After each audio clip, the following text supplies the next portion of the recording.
Right. Thank you to everyone for joining us today for the Store It Safe February Action Period call. Just a couple of quick reminders as we get started. Please, if you're not speaking, make sure your phone or computer are on mute because we do get some background noise and then it's difficult for everyone to hear the speaker. Thank you again to the Ohio Department of Health. They are our partner in the project, and we are always very appreciative for all their support. Today, we're going to be talking about safety planning in primary care, and we're very excited to have Dr. Snyder join us. She can tell you a bit more about herself and what she does. She presented during the first wave of the project, and I think everyone found it incredibly helpful because, as we all know, doing the screenings and finding the kids who need help is one thing, but then figuring out exactly what to do to try to help and keep them safe is a whole other ball game. So we're really happy to have her and her expertise with us today. And then I'm going to review some of our aggregate data that we have for January and just give a few reminders. So again, I'll be monitoring the chat, and Dr. Snyder, if things come up in the chat, I will stop you or, bring up the question just so you don't have to worry about monitoring the chat and trying to talk. So with that, I will let Dr. Snyder get started. These are her disclosures for the presentation. So please keep that in mind as well. All right. Well, thanks so much for having me. I am a pediatric psychologist, and I work in our integrated primary care program here at Nationwide Children's Hospital in Columbus. I do work with Dr. Sarah Denny, who I'm sure some of you are familiar with, or most of you are familiar with.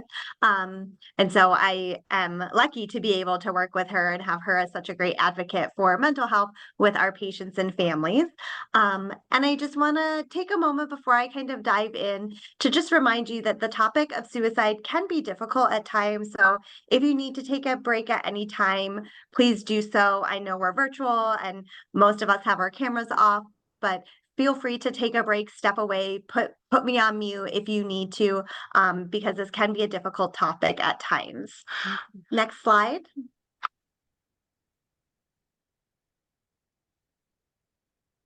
Just to kind of give us an agenda, I want to review a little bit about some of the local and national statistics about youth suicide, as well as review some definitions really briefly, then discuss the role of medical providers in suicide prevention, really both from kind of a screening standpoint, but then kind of a what after screening standpoint as well, and then highlight some of those specific strategies that you can use with patients and families that you're maybe meeting with who are endorsing suicidal ideation, really specific to safety planning. Go ahead, next slide. Oh, just click a couple times. Keep going. There we go. Okay. So I just want to review a couple of definitions to make sure that we're all kind of on the same page. Just to review, suicide is a death that's caused by injurious behavior to the self with an intent to die. We also have suicide attempts, which might be non-fatal injurious behavior to the self, also with an intent to die, but that might not result in injury. Then there is suicidal ideation, which really is thinking about, considering, or maybe planning suicide. This can be passive, meaning that there's a thought, but maybe without a plan, without a specific method, maybe even without intent. Or it could be active suicidal ideation, meaning that there is a plan, there maybe is a method, there is some level of intent to carry out that suicidal ideation or to carry out that plan. And then there's self-injurious behavior or self-injury, or sometimes called non-suicidal self-injury. And these are purposeful acts of self-harm to the self with the potential for injury or damage. But really at that time, the child, the youth is not having intent to die. They're not trying to kill themselves, even though that can sometimes be an outcome or a consequence of the self-injurious behavior that's often more accidental. Go ahead to the next slide. So this is information from the most recent Youth Risk Behavior Survey. Sorry, I'm going to close my Outlook so that I don't get dings. So sorry, this is from the most recent youth risk behavior survey. And so you can see this is self-reported depressive symptoms and thoughts of suicide in US high school students. And you can see here that about 18% of US high school students had made a suicide plan. About 10% have attempted suicide, 22% had seriously considered attempting suicide, and almost half, almost 50%, 42% had endorsed feeling so sad and hopeless for 2 weeks straight that they stopped doing some of their usual activities, which we also refer to as anhedonia, where we're kind of stopping those previously enjoyed activities due to those depressive symptoms. What's interesting to note about these results is that while males really remain stable from the 2019 to the 2021 surveys, um, the biggest increase was females. So females really increased in each category with the exception of attempted suicide. And so that's going to be kind of a theme that we might see kind of moving forward as I review some data and some statistics, is that we really notice kind of an increase in suicidal ideation, suicide planning, seriously considering suicide with our female population, with our female patients. Go ahead to the next slide.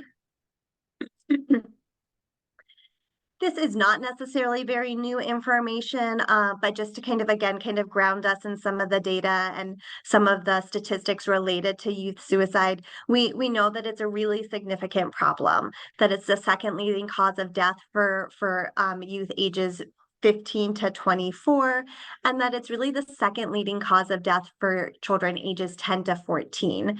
We also know that the rates of suicidal ideation are increasing in 9 and 10-year-olds.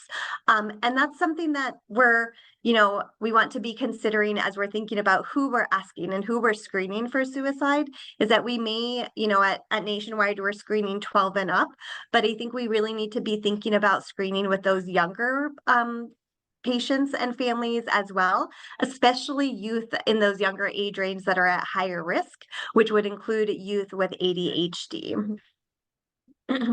We unfortunately just don't have a lot of literature. There's not a lot of research on suicidal ideation and completed suicides in those younger age ranges. It just can be kind of hard to get that data and get that information, but it is something that, in the literature that folks smarter than me are actively kind of working on and researching so that we can better understand the risk in these younger age ranges. Go ahead to the next slide. We also know, and you probably all know, that while there was a mental health crisis really before COVID, COVID really exacerbated or contributed to the mental health kind of concerns and epidemic and crisis that we're in. And we're also seeing this impact on youth suicide. And so this is just demonstrating and showing that there have been increased visits by youth to emergency departments, and that there have been increased visits to youth at emergency departments due to suspected suicide attempts.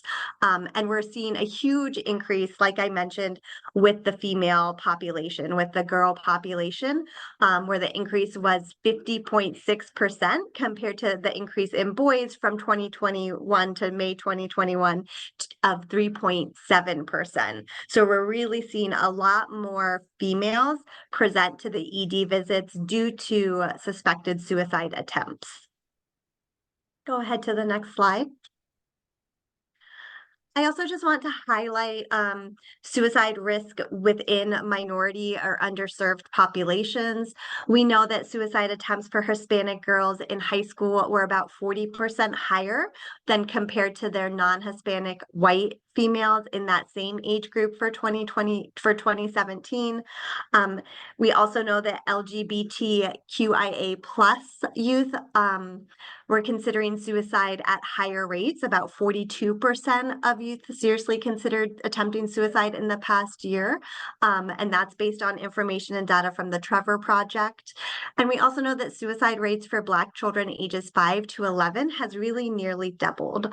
An important thing to note is that that for LGBTQIA plus youth, we know that those youth who had access to spaces that really affirmed their sexual orientation and gender identity reported lower rates of attempting suicide. And so that might mean that we're just being mindful about preferred names, that we're asking about pronoun preferences, and really trying to utilize those preferences when we're meeting and when we're talking and when we're communicating with that youth, because having that access to gender affirming care and sexual orientation, affirming their sexual orientation really does make a difference, a huge difference, in terms of the suicidal ideation that they might be experiencing. Go ahead to the next slide. And so I know we're virtual, so we don't necessarily need to yell it out. You're welcome to if you want to, or put it in the chat. But myth or fact, someone who has thoughts about suicide is determined to die. Go ahead. Yes, we know. Thank you for participating. Go ahead and click. We know that that's a myth, right? The fact is that most suicidal youth and most people who are struggling with suicidal ideation do not want death. They really just want the pain to stop, and that suicidal youth and suicidal adults are often kind of ambivalent about living or dying, and that access to emotional support at that right time can really prevent suicide. Go ahead to the next slide. It's another one. Myth or fact? Most suicides happen suddenly without any warning. Of course, is another myth. You're correct. Go ahead and click. The fact is that most suicides, the majority of suicides, are preceded by warning signs that might be verbal or behavioral. And it can be really important to be able to kind of be part of a network that can really identify those warning signs and respond supportively. We know that the risk of suicide can be increased when maybe these warning signs are dismissed or perhaps overlooked or maybe not taken seriously. And so we never want to ignore or really dismiss or excuse someone who is even talking about suicide.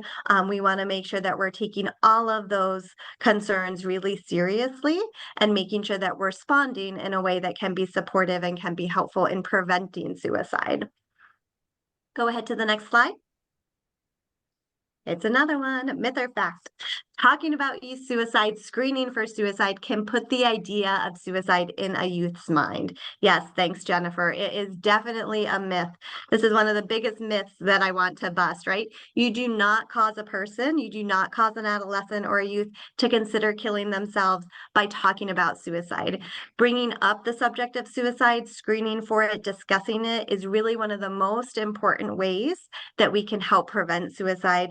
And it's a really supportive, sensitive way and often really helpful. And so we want to make sure that we're asking about it, that we're really asking directly about it, so that we can make sure that we're taking those next steps in order to be supportive, and to kind of help patients and families get the services, get the treatment, get those life-saving supports that they might need. Go ahead to the next slide. All right, some more true or falses here instead of myth or fact. The majority of kids think providers should ask them about suicidal thoughts, and that parents do not think their children should be asked about suicide by providers. Yes, true for the first one, and you can click, and false for that second one. We know that about 98% of youth agreed that their clinicians, that their providers should be asking about suicidal ideation. It is sometimes the only time that suicide is brought up. And so when it's not asked about directly, that might inadvertently be sending a sign that it's not okay to talk about. And so youth are much more likely to endorse suicidal ideation, to talk about suicidal ideation, to be really honest and truthful in those screenings when we're asking about it directly.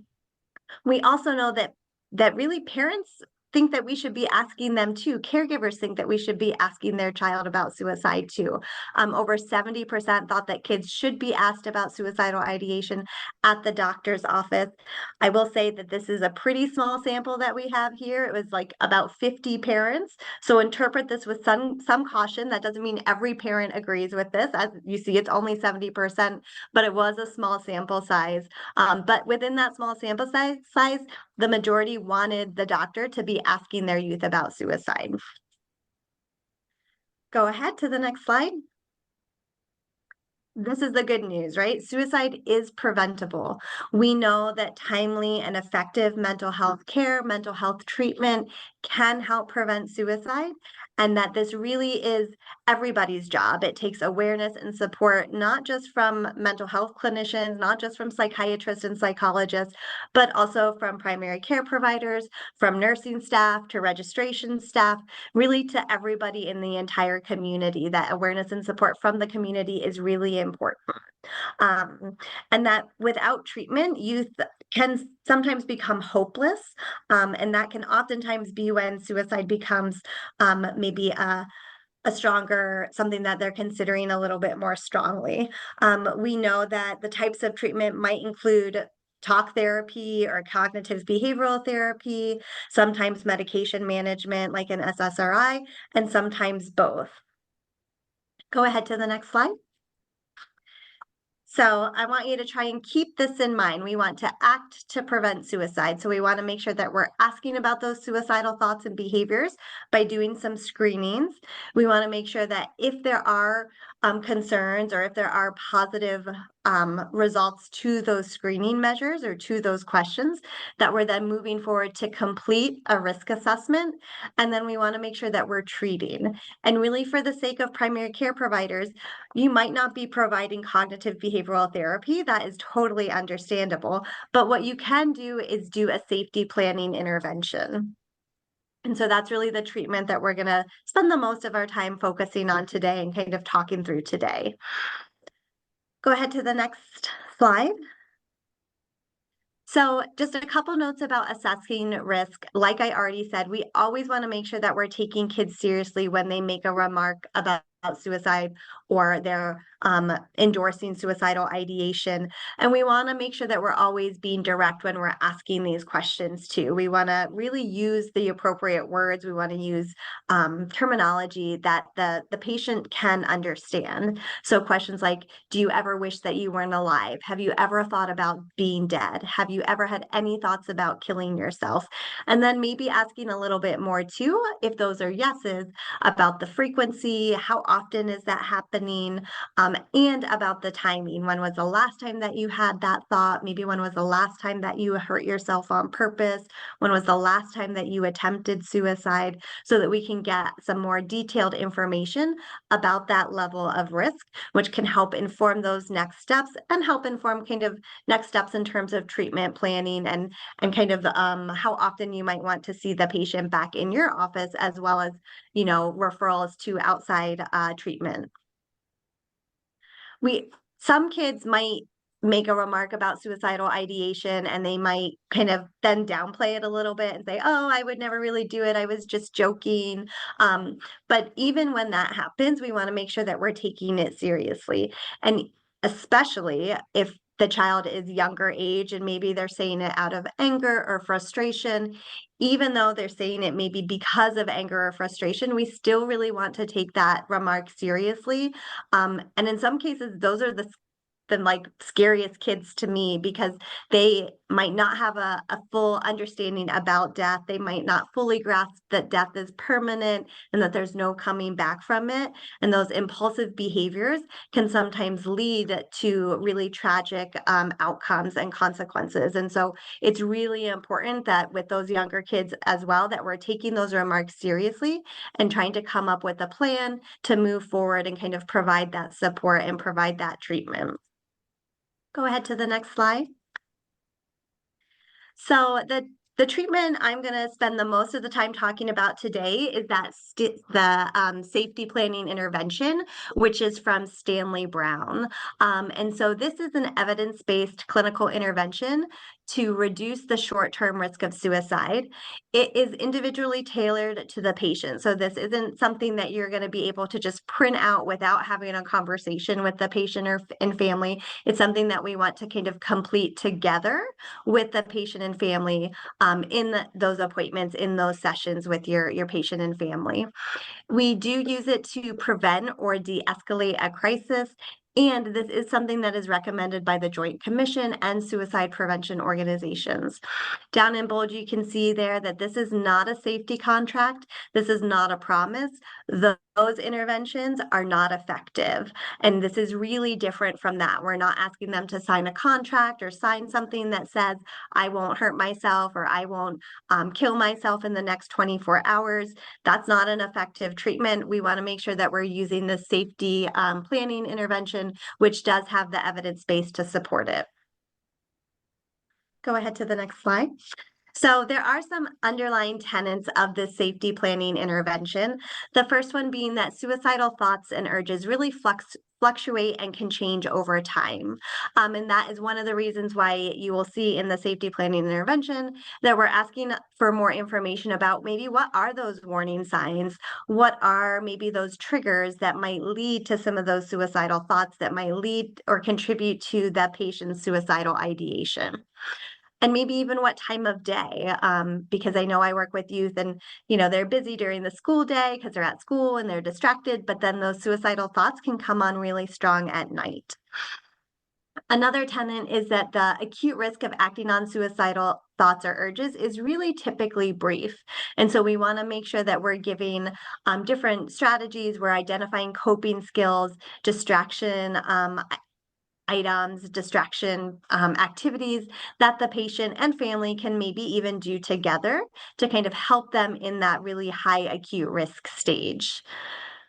We also know that recognizing when a crisis is building is really imperative for prevention. And again, that kind of goes back to identifying some of those warning signs, both for the youth themselves, but also for their caregivers and for their support team who might be helping manage some of these concerns. And so we want to make sure that we're looping them in to what maybe some of those triggers or some of those stressors or some of those warning signs might be and what that might look like. We know that solving and coping really diminishes during a crisis, and that's one of the reasons why we have it written out. And one of the reasons why I actually recommend that my youth take a picture of the safety plan, because I'm guessing they're going to lose that paper that I'm giving them, but they probably won't lose their phone. And so if they can have it on their phone, have it somewhere that's usually accessible to them, that they have access to, that they'll be able to kind of follow those skills and follow those strategies. Additionally, we already talked about this, but this should be individually tailored to the patient and the support system. So we want to make sure that we're identifying coping skills, that we're identifying strategies and support people who work for this patient and family. And so if the patient hates listening to music, then listening to music is not a good coping skill to put on there. We want to make sure that we're individually tailoring this and that we're really kind of taking our own judgment out of it. We want to make sure that we're identifying safe and adaptive coping skills. So we probably don't want to say, I'm going to, smoke weed as a coping skill, because that's probably not the most helpful or adaptive.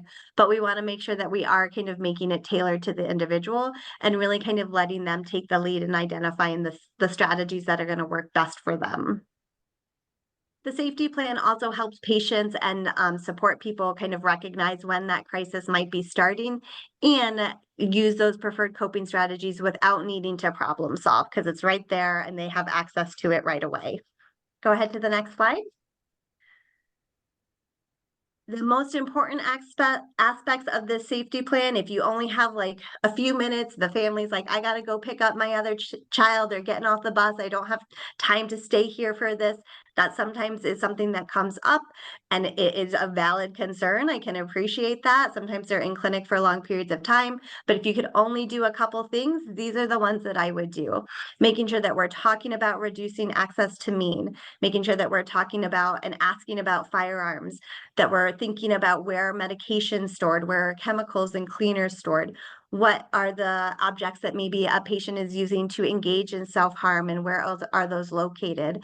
And so thinking about razors, thinking about knives, thinking about scissors, but also thinking about those maybe ways that you might not always think about. Like for oftentimes I have patients who are using like makeup sharpeners, pencil sharpeners, and they take them apart and then they might be using that to cut or engage in self-harm. And so we want to make sure that we're kind of having sweeps of the rooms, sweeps of the places that they're often in to really limit access to those means, and ideally giving and using those lock boxes to kind of help restrict access. And then, of course, thinking about belts and cords too, for that hanging risk, especially if that is a patient's identified method or plan that they have. You also really want to make sure that you're assessing for future orientation and thinking. On the safety planning intervention, the Stanley Brown, we're asking them to identify 2 things or people that are really important to them and worth living for. And again, this might be something that, again, we might want to take our own judgment out of. And so we might not want, they might not want to put their friends and family on there, and that's okay.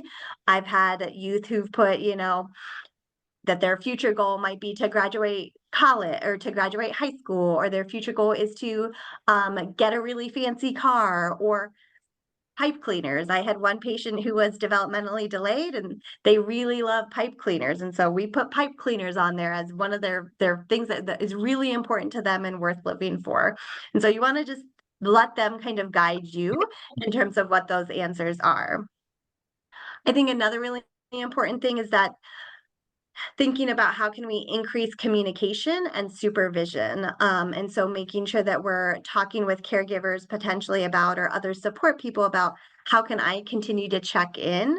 How can I continue to provide support and do so in a way that's validating and not in a way that's dismissive or maybe comes across as frustrated or annoyed that I'm having to do this. And so oftentimes I use like an emotions chart or a color chart to kind of help with that communication, and even just giving some specific language for support people to be able to use. Something like, I see that you're feeling sad. I see that you're feeling worried. How can I help? And that way you're kind of validating the emotion and labeling the emotion that the youth might be experiencing. They can correct you if it's wrong, and then also kind of offering to do what you can to help support them. Go ahead to the next slide. So this is a patient safety plan template. I like to, you can see down there at the end, it says one thing that's most important to me and worth living for.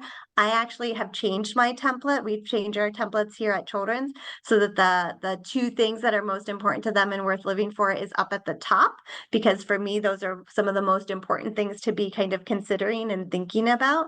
And then it goes to those warning signs, which might be those thoughts, images, behaviors that a crisis might be starting to develop.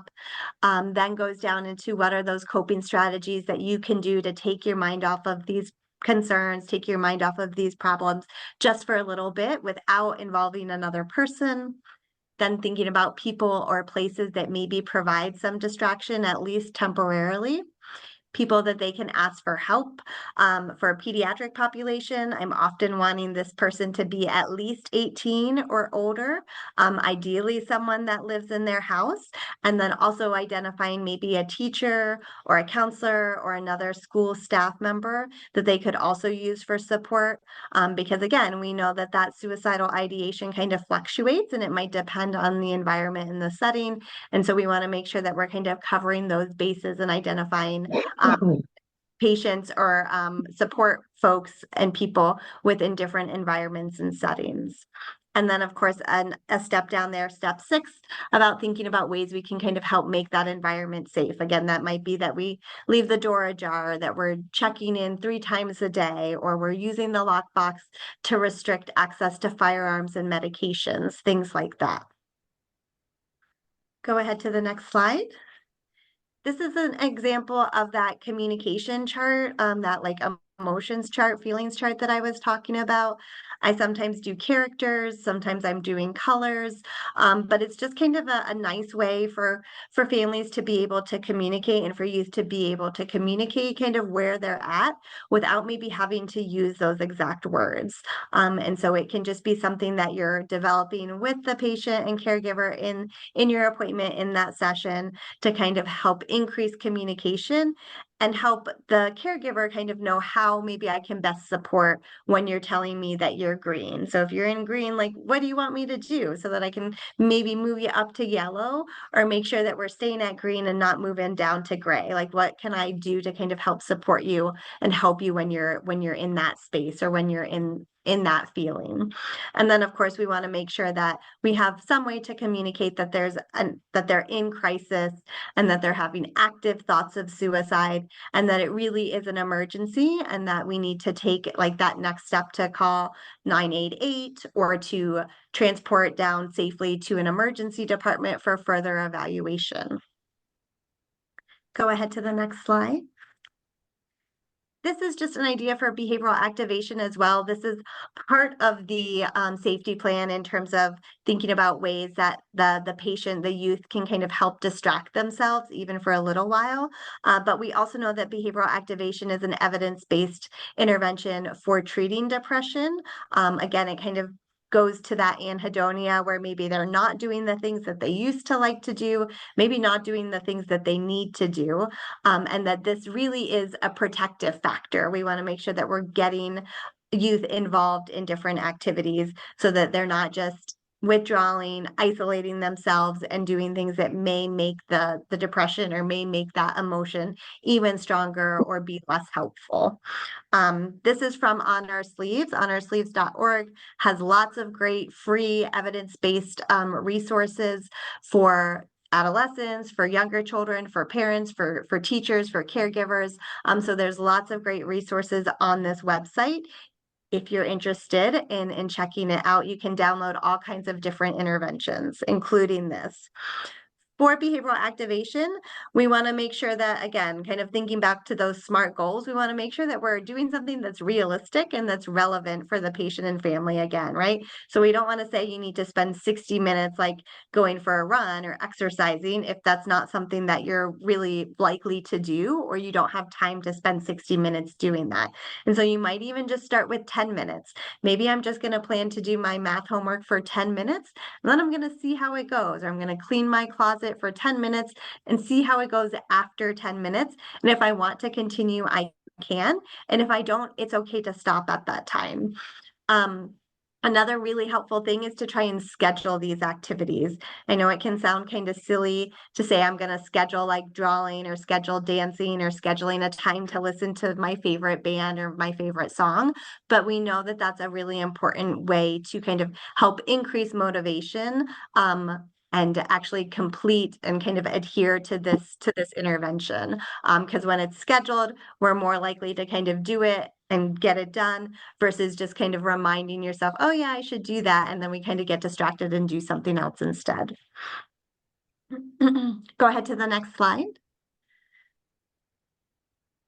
This is just a sheet that we have available that kind of talks about behavioral activation and thinking about choosing activities that you enjoy, choosing activities that are really active instead of passive. So ideally something that kind of makes you move a little bit and not like watching Netflix ideally.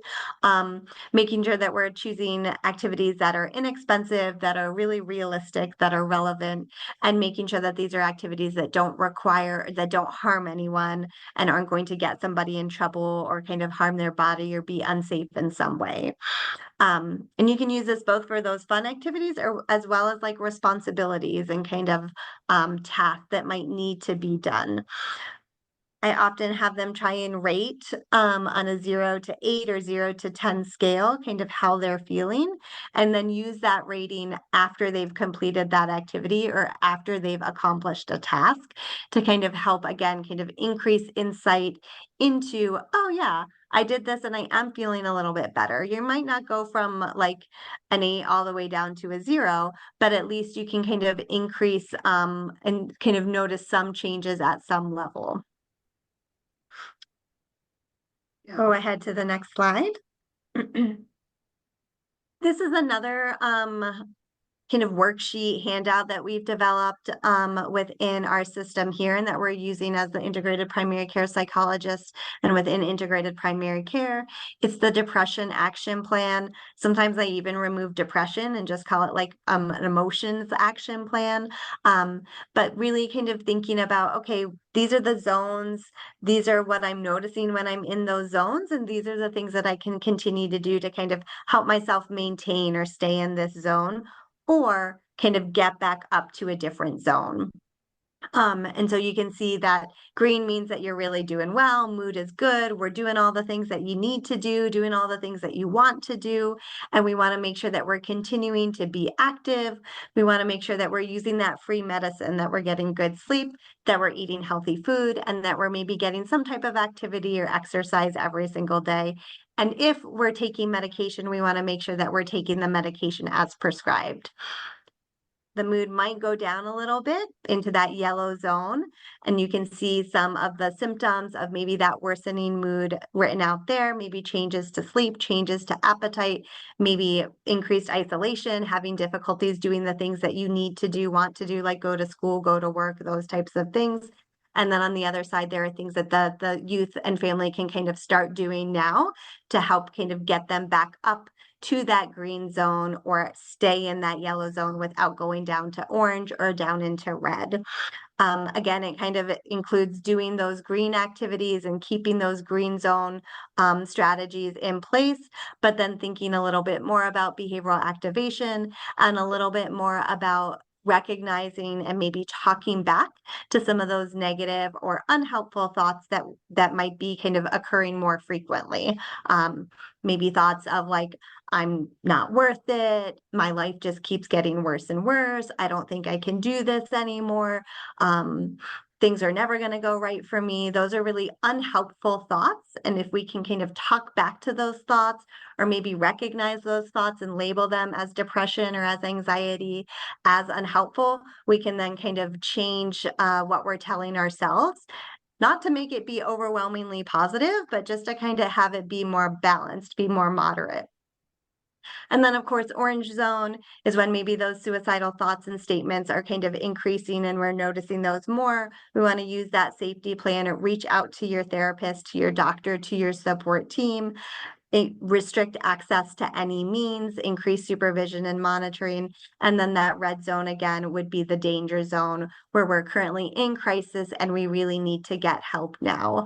And that can be done by, again, calling 988, going to the nearest emergency department, maybe using some of the other suicide hotlines through the Trevor Project, or the Franklin County Psychiatric Crisis Line, and just making sure that we're getting the youth assessed as quickly as possible to ensure safety. Go ahead to the next slide. These are just some suicide prevention resources. A lot of them you're probably familiar with. The My3 app is included down there, and that really is the Stanley Brown safety plan template, just in an app format. And so that's another way to kind of complete this. If you're tech savvy and the patient's able to kind of download the app, you can then complete it on the phone with them so that they don't have to take a picture of a paper and kind of keep that with them. I didn't include this in here, but I can share it. The other thing that has come up and that I'm using in my practice and in our practice here at Nationwide Children's Hospital are visual safety plans, or even stop plans that we're using for maybe those younger aged patients or patients with developmental differences or an autism spectrum disorder, where we're able to kind of put the safety plan and put in like pictures or clip art to kind of make it more visual so that it is something that is going to be feasible for the patient, for the family to really use and to follow, especially when there might be some of those developmental differences or just a lower level of functioning. And I can send that along, like I said, so you have some examples. Other than that, I hope I didn't take up too much time. I know you have other data to review, but I'm happy to answer questions now or respond to questions like via email or later, and definitely willing to take any feedback that you guys might have. No, you did perfectly on time, so thank you so much. And again, if you have questions right now for Dr. Snyder, we want to give you a little time to ask those or type them in the chat.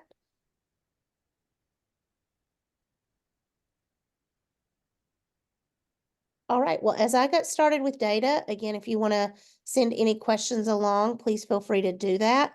Let me skip through. I'm gonna actually start with the pediatric practice, but let's see, we just had a thank you and great lecture. So, but yes, if you have any additional comments or questions, always you can email me and I can get an email to Dr. Snyder or email her as well. So just to go through some aggregate data that we have, I wanted to start with our pediatric practices.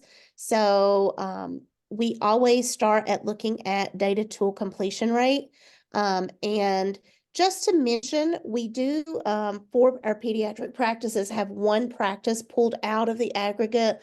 We're working through some operational issues with that practice, but we did see a very nice increase from December to January. So we're at 86%. That's about where we would like to be. I mean, we always like to see it higher. Just remember, if you do not get the data tool completed, then we have to pretty much say you didn't do any of the things we're looking for you to do in the appointment. So this affects everything. You can see the practice codes on the right and individual practices performances. So you all have your code so that you can see how you're doing. As I mentioned in my email, there's some of you that are doing incredibly well at this. You're getting like 100% of your patients that you see that month are getting a data tool completed.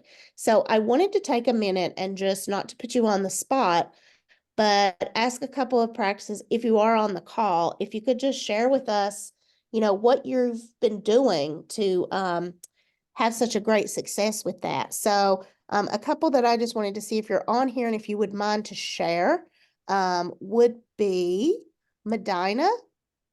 Are you on the practice? I'm sorry, are you on the call?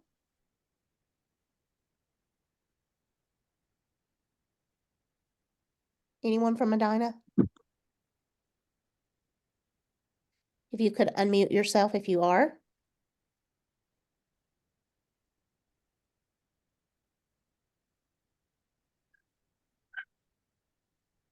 Okay, I'll move on to another practice. But before I do that, Dr. Snyder, are you still with us? We just had a quick question that popped up in the chat. I'm here. Okay, great. The question was, I have a set of 6-year-old twins with ongoing SI. I share in seeing them with psychiatry set up with meds and therapy. They're very young and other young ones too. Oh, I'm sorry. Maybe there wasn't a question. There was just a mention of that. But any thoughts about suicidal ideation with children that young? Yeah, that is really young, and like I said, those are in some cases the most concerning cases to me because they just don't have some of the cognitive abilities that we would expect some of the youth and adolescents that we're seeing to have. And so that impulsivity, that core understanding about death and the permanence of death is really concerning for those young ages. I really focus. I'm so glad that they're linked with psychiatry and therapy, and that you're able to kind of co-manage them together as a team, because I think that's really important. And really looping in caregivers to have that be a primary support to make sure that we're really thinking about how can we limit access to means. And especially for those young kids, we sometimes have to think more about like door alarms, door locks, window locks, because a lot of times they're having thoughts of like getting hit by cars and jumping off of roofs and things like that. And we want to make sure that we're kind of thinking about some of those other elements that we might not always think about when we're working with older youth or adolescents. Right. And then using that visual safety plan or that stop plan. And like I said, I can share that with the groups so that you have at least an example of it. Yeah, this is Rosemary Robbins. That would be great. I mean, this family is so concerning, and adverse child experience and the, what do you call it, epigenetics or whatever, is so true, because I watched this family pathology going on with these twins. And there's poverty, there's substance use in the parents. They try their hardest, but it's kind of they have mental health disorder as well, and it's just it's even overwhelming for us a little bit, you know. And you know, when I asked the little girls, you know, do they have a plan? And one of them just takes her hand and puts it on her neck, and she looks very worried, you know, like she's going to strangle herself, or, you know, but I said, but do you feel that way now, or you feel like you need to do it now? And they're no. And, you know, they've already been hospitalized, and it's just amazing and horrific to watch. Yeah, it is really, and that is really young. And it sounds like you're doing such a great job working with this family and partnering with this family and trying to get all those interventions and supports in place for them, despite all of the social determinants of health that they're facing and all the other barriers that they're facing, including like parental psychopathology and things like that. It's really hard. And I think those are the cases too, where it's really important to have that team and to have other people in your practice that you can kind of talk with, to consult with, to really have that team approach, and to be able to kind of recognize that you're doing a really good job and that you have potentially already done some life-saving measures with this family and with these children, and just being proactive and asking about this and helping them in the way that you already have is so amazing. But Well, it's the hard. one thing I find helpful, I think supportive, is to support them in the sense that even though it is kind of adverse to me and sort of horrific, I just see them back as frequently as they need to be seen. You know, I mean, frequently, and I open the door and I say call and message and let's see you in a week or two or whatever. You know, just so that I leave the door open, because I mean, I can't imagine dealing with that. And I don't know. They have other children too, so it's just Yeah. I think that's such an important point and something that we didn't really touch on today, but making sure that we're scheduling follow-up appointments with these patients and with these families to kind of check back in, especially with the mental health crisis that we're in. Wait lists are ridiculous, to put it frankly, right? It can be 9, 12, sometimes even longer to get in with a therapist, to get linked with a psychiatrist. And that often kinds of leads us as primary care providers maybe feeling like we have we're kind of managing some of these concerns on our own, and hopefully we can kind of identify ways and supports, and honor sleeves is great for that, but definitely making sure that we're following up with patients and families. We know, even from a resiliency perspective, that having just one person can make a world of difference. And so sometimes that's us as these primary care providers, is we are that one person, and just being open to that ongoing communication and frequent follow-ups is really important. thank you. Yeah. Yeah, thank you, Dr. Robbins, for the question. I know we're at our ending time, so if anyone needs to leave the call, feel free. I am recording it, so if you want to listen later to the data portion, you're more than welcome to. You're also welcome to stay on. I'm just going to run through a few more data pieces quickly. I just wanted to highlight, Kelly from Medina did answer in the chat. She doesn't have a microphone, but if you want to read her comment about kind of some strategies they're using. I do want to mention too, with Medina, she talks about their doctors are working really hard to speak to patients and parents and hand out lock boxes. And Kelly, you all are doing amazing. Like, we're seeing about 60% of the time families are accepting the lock boxes when you offer them. So your talk, the conversations, something's working very well, because we're seeing a really high rate of, like I said, getting the data tool completed, and then on all the other metrics as well, also getting families to receive lock boxes. I also, and you can take a look at these data slides. You all have them already for the aggregate, but you can see that the screening rates are increasing. Suicidality screening rate from your baseline up to where we are has dramatically increased. So that's really wonderful. And I want to get really quickly, while we still have some folks, same thing with lethal means discussion rate. While we have some folks on the line as well with the family feedback survey. So we do have some practices that are having more success with having families voluntarily complete this. And Dr. Robbins, are you still on the line? Yes. Yes. Yes, I am. You're having a really great success rate with this. So I just wanted to ask again how you've been able to get families to complete that survey, because you're seeing a lot higher completion rate for that family survey than many of the other practices. So do you have any tips? Well, I don't know. Brenda might too, but I just feel like the parents are pretty receptive to the program. I'm surprised. And I always present it like part of this project is to help us be more comfortable with talking to you um, about this topic. And, I just thank them for letting me talk to them about it, and that it's helping us get more comfortable. And they You share want to some read a scary information. message? Oh, go ahead. I'm sorry. Oh, I'm hope I sorry. Did I muted- mute myself again? I don't know. No, I can hear you still. Okay. So, yeah, I don't know. They're just pretty receptive to finishing it. I show them where to go on the iPad just to finish it, and would they please do that? And they do it. I don't know. It sounds like maybe your intro to the reason why might be a big part of what's getting, pretty much all of your patients to complete the family survey. So, thank you. I just wanted everybody to be able to hear some tips for that, because that feedback is really great. I mean, we're seeing that, families are really experiencing that you are doing lethal means discussion. They're getting the resources. And again, we consistently see this. No one out there is really talking to them about these risks other than you. So that's why it continues to highlight how important this is. A few reminders, and then we'll sign off for today, unless there are other questions, which I'll give you some time for. But final call for baseline data. So please, if you haven't submitted that, get that in. You do have to submit baseline data to be able to get MOC4 credit. And if you have any questions, I'm always here to help with that.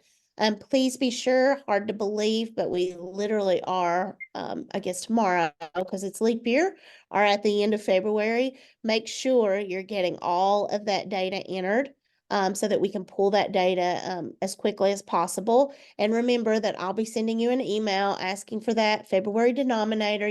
How many total patients did you see for well visits or preventative visits, or if you're a family medicine practice, for any age 12 to 21 appointment. So just be on the lookout for that email. And if you can get back to me as quickly as possible, that helps us run the charts quickly. And with that, I will give us just a few minutes if anyone had any additional questions.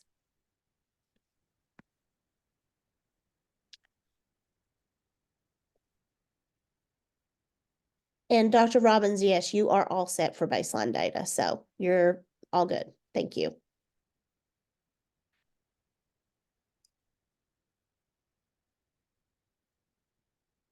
And for anyone who cannot, their practice code, that is in the last email that I sent you with your data. So if you scroll down just a little bit, there will be a message there that says your practice is code, whatever. If you don't happen to see that, just send me an email and I can send that to you again. We try to keep it sort of anonymous on the call so that you know your code, but not everybody knows your code. So if you can't seem to find that in your email, let me know. But it was listed it'll always be listed in your emails when I send you your data. All right. Any additional questions before we sign off? I want to thank Dr. Snyder again for a great presentation. It was so helpful. And thank all of you for taking your time to join us and for the incredible work you're doing. The data looks so strong at this point, and we're only 2 months in. We're really 3 months in since February is over and halfway finished with the project. So please keep working hard. I'm always here to help. So don't hesitate to reach out to me with anything you need, more resources, boxes, questions, just let me know. So thank you again. And everybody have a great, I guess I'll say, end of February, on to March and spring, hopefully. Thank you all. Hey, Kristen. Yeah. I know it's over, but I have to tell you a funny story. Please do. I had one family, and the mother's a newscaster, and they're just a perfect family and everything, and perfect teenager.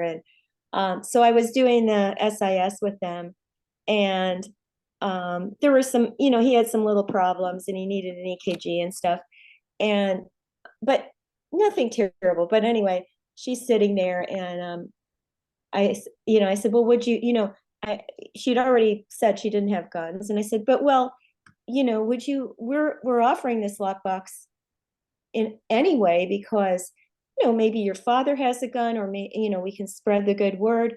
I said, Right. maybe you can lock up some of your, medicines or things like that, use the box for that. And that's also a valuable thing to do. And she says, well, really, Doc, she goes, I'm just concerned about the EKG right now. And she didn't get real mad, but she was kind of irritated. I think and I said, oh, okay, well, all right then.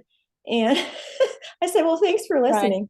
And so then I gave her the information, but she was fine in the end. I mean, but it was kind of Yeah. funny. That was the only one I really had that sort of was a little miffed about That you it. had any kind of pushback about. Yeah, and I'm actually glad you brought that up. I also am probably going to be asking you all for stories, any kind of anecdotes or things that, or you can actually just even email me those. If families have shared things with you, positive or negative, we do love to hear those. They're actually really helpful to us when we talk to legislators about the project and the work, or just in a lot of settings. So please, if you have anecdotes or just stories from your work, just shoot me a quick email. I would love to hear those and kind of keep kind of a log of them anonymously, or I won't necessarily be sharing like who said it or anything like that. But those are very powerful kind of stories and messages. So. Well, I This was is surprised this is 'cause she was Brenda. oh, okay. Oh, Oh, Brenda, sorry. Oh, go hi, ahead. Brenda. Oh, this is Brenda from Lakewood. I have a funny story too. I had a family and the mother said no, they didn't need a lockbox. And then her son said, oh, well, why don't we just get it? And then she said, why? And then they also spoke Spanish. So then he spoke Spanish to her because he thought then I wouldn't understand what he was saying. But I did understand two of Oh. the words, and two of the words were Facebook Marketplace.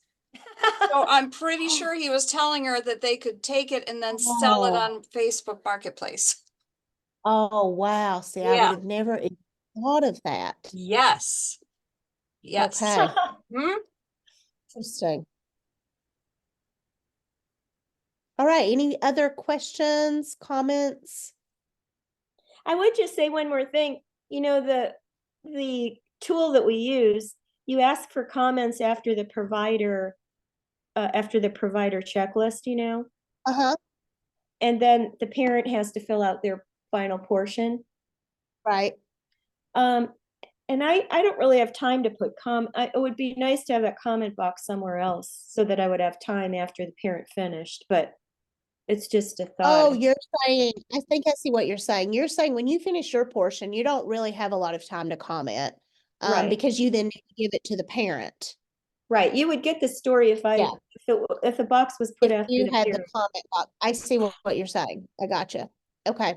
That totally makes sense. Yep, Yeah, we can that's a thought. probably shift that around. Okay. Well, thanks, Kristen. All right, thanks everybody. Have a great rest of your February. Bye-bye.